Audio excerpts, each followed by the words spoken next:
दुनिया हमें के देवता बा बढ़ के अपन बापू माई से। दुनिया हमें के देवता बा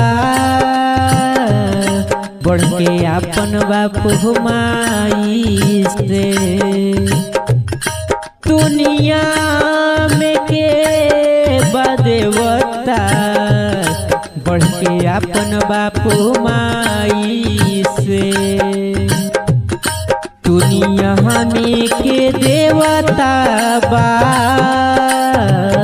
बढ़ के अपन बापू माई से। दुनिया हमें के देवता बा बढ़ के अपन बापू माई से। 9 महीना मैया अपना गर्भ में तोहके रखली। कहले माए ब्रह्म बाबा सगरो भारा भखली। कहले माए ब्रह्म बाबा सगरो भारा भखली।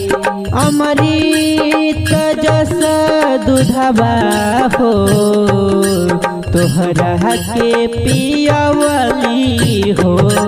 दुनिया हमें के देवता बा